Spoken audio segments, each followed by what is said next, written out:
शुरू करते हैं अल्लाह के बाबरकत नाम से जो बड़ा मेहरबान और निहायत रहम करने वाला है। अस्सलाम वालेकुम लिसनर्स, कैसे हैं आप सब लोग। मैं हूँ स्टोरी टेलर नीलोफ़र और मैं अपने चैनल पर आप सभी लोगों का वेलकम करती हूँ और हमेशा की तरह आप लोगों के लिए इस खुशगवार मौसम में बहुत ही खौफनाक कहानी लेकर हाजिर हुई हूँ।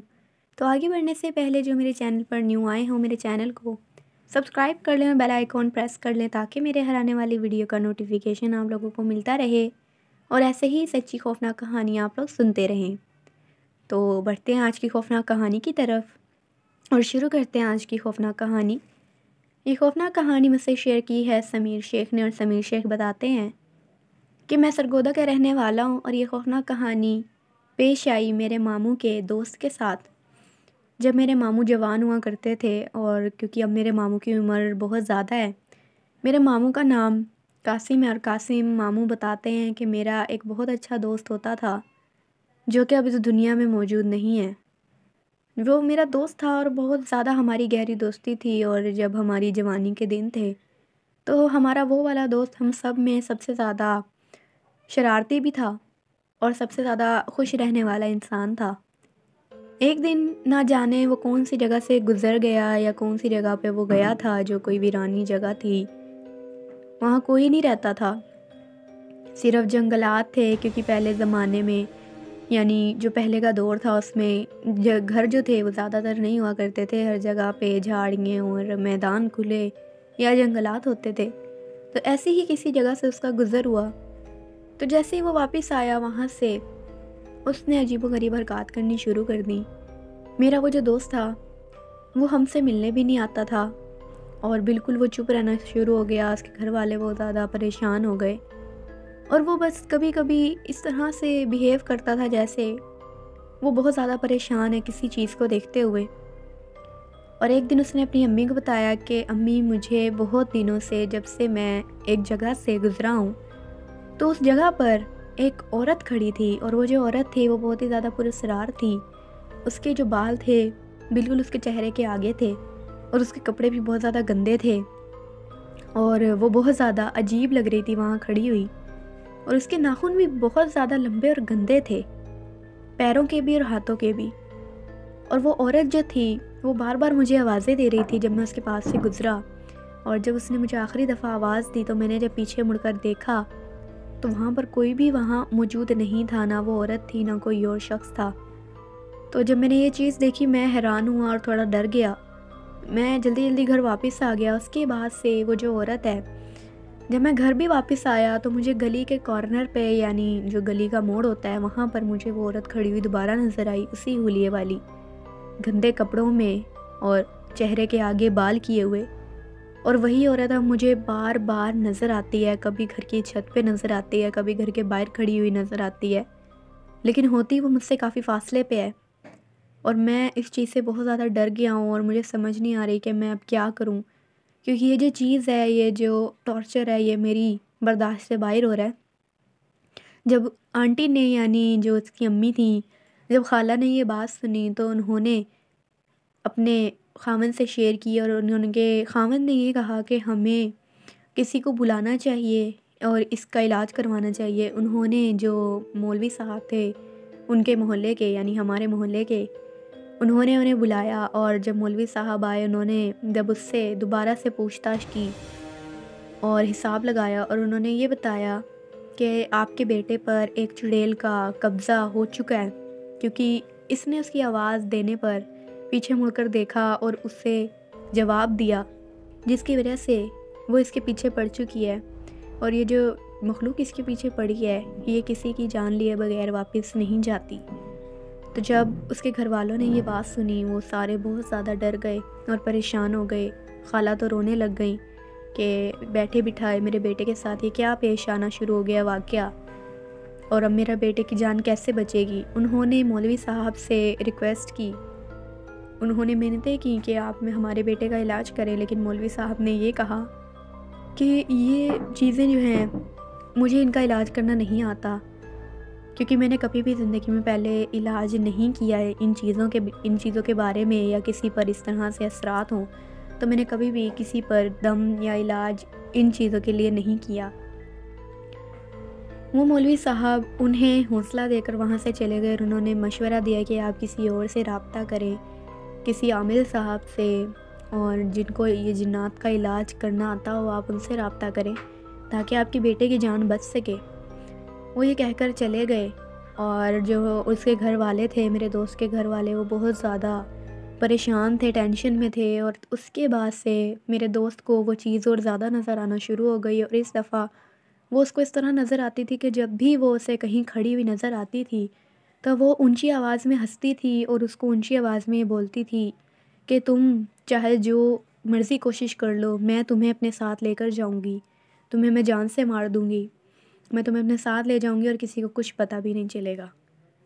जब मेरा दोस्त हमें ये सारी बातें बताता था, क्योंकि उसकी और मेरी दोस्ती बहुत ज़्यादा गहरी थी और मैं उसके घर रोज़ जाता था उसका हाल अहवाल पूछने के लिए, तो बहुत ज़्यादा मेरा जो दोस्त था वो ये बताते हुए डरता भी था और मैं भी बहुत ज़्यादा हैरान और खौफज़दा था कि बैठे बिठाई ये मुसीबत मेरे दोस्त पर जो आई है इसे हल कैसे किया जाए। मैं भी बहुत ज़्यादा कोशिश कर रहा था कि किसी ऐसे शख्स से हमारा राब्ता हो जाए जो मेरे दोस्त का इलाज कर सके। मेरे फैमिली वाले मुझे रोकते थे कि तुम बिल्कुल भी इसके घर मत जाया करो क्योंकि इसके साथ जिन्नात का मामला है, ये ना हो कि वो जिन्नात उसे छोड़कर तुम्हारे पीछे पड़ जाएं। लेकिन वो मेरा दोस्त था और इंसानियत के नाते भी मेरा बिल्कुल भी ये दिल नहीं किया कि मैं उसे छोड़ दूँ इस हाल में जिसमें उसे हमारी सबसे ज़्यादा ज़रूरत है। फिर अचानक से वो जो हमारा दोस्त था वो रात को, आधी रात को अचानक से गायब हो गया अपने कमरे में। सोया हुआ ही वो गायब हो गया उसके कमरे में। उसके साथ उसके एक और भाई थे, जो बड़े भाई थे उसके, वो सोया करते थे। तो जब उसके बड़े भाई ने उठकर देखा कि वो कमरे में मौजूद नहीं है, उन्हें लगा कि हो सकता है कि वो बाहर गया हो पानी पीने के लिए, आ जाएगा थोड़ी देर में। थोड़ी देर बाद उन्होंने जब दोबारा उठ के देखा तो वो फिर भी नहीं आया था। काफ़ी देर उन्होंने इंतज़ार किया, फिर उन्होंने बाहर जाकर देखा, बाहर उन्हें वो नहीं मिला।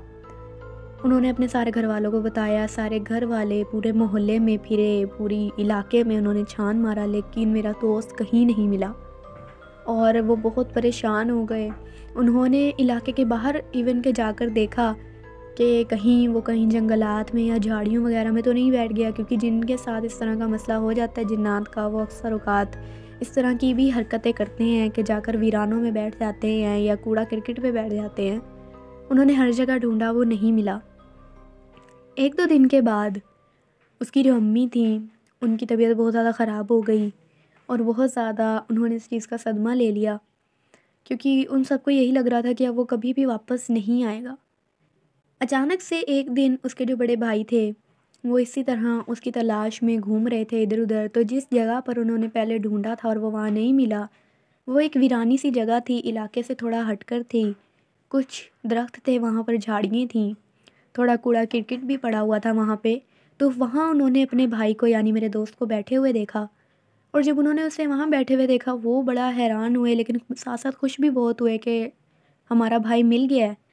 उन्होंने उसे उठाया और वो घर लेकर आए और घर लाकर जब उन्होंने पूछा कि तुम कहाँ चले गए थे, हम बहुत ज़्यादा परेशान हो रहे थे, इस तरह तुम बिना बताए कैसे जा सकते हो, तो उसने कोई जवाब नहीं दिया और उसने बस यही कहा कि मेरे पास बहुत कम वक्त है और मैं ज़्यादा दिन तक आप लोगों के साथ नहीं रह पाऊँगा, वो मुझे अपने साथ ले जाएगी। और इस चीज़ का उसने मुझे छोटा सा नमूना दिखा दिया है इतने दिन आप लोगों से अलग रख के कि वो मुझे सच में अपने साथ ले जाएगी। तब सब घर वालों को पता चला कि जो इतने दिन तक ये गायब था ये वही चुड़ैल थी, वही मखलूक थी जो उसे अपने साथ ले गई थी। उसके बाद वो जो मेरा दोस्त था वो बहुत ज़्यादा बीमार हो गया। किसी को समझ नहीं आ रही थी कि उससे क्या मसला हुआ है, उससे क्या बीमारी हुई है। लेकिन डॉक्टर, हकीम सारों को दिखाया, शहर में भी इसे लेके गए, इसका कोई इलाज किसी के पास भी नहीं था। सभी डॉक्टर्स ये कह रहे थे कि हमें नहीं समझ आ रही इसे हुआ क्या है। हकीम कुछ से कुछ दवाइयाँ दे रहे थे लेकिन उन दवाइयों से भी कोई असर नहीं हो रहा था, उल्टा उसकी तबीयत और ज़्यादा ख़राब हो रही थी। और वो बस यही कहता जा रहा था जब उसे हम घर वापस लेकर आते थे कि वो मुझे लेकर चली जाएगी, मेरे पास टाइम बहुत कम है, आप लोग जितने मर्ज़ी मुझे हकीमों के पास और डॉक्टर के पास ले जाएं, कोई फ़ायदा नहीं होगा। अब घर वाले इस चीज़ से और ज़्यादा परेशान थे कि ये कैसी बातें कर रहा है। उसे हौसला बहुत देते थे, लेकिन वो इस तरह हो गया था जैसे कोई ज़िंदा लाश होती है। ना वो बोलता था, ना वो कुछ खाता था।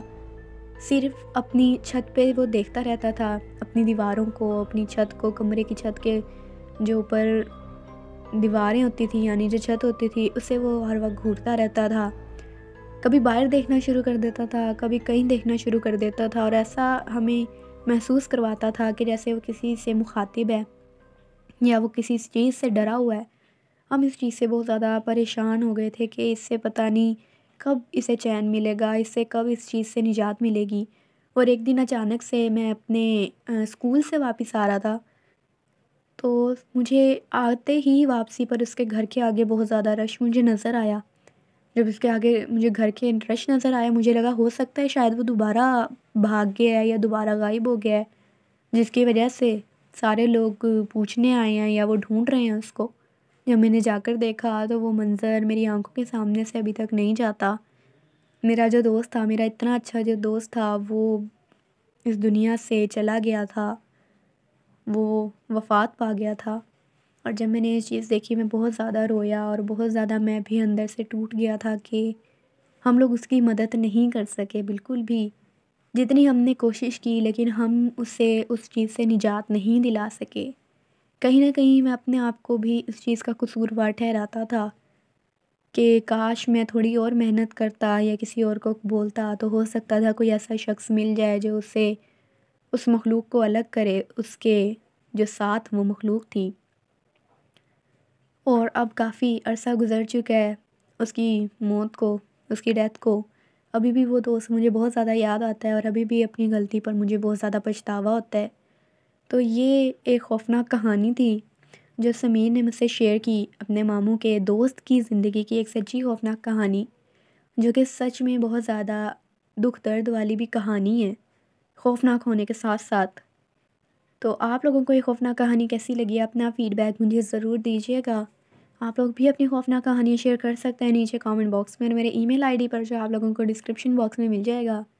मैं फिर हाज़िर होंगी कुछ और खौफ़नाक कहानियों के साथ। तब तक के लिए स्टे ट्यून्ड। अल्लाह हाफ़िज़। अल्लाह निगहबान।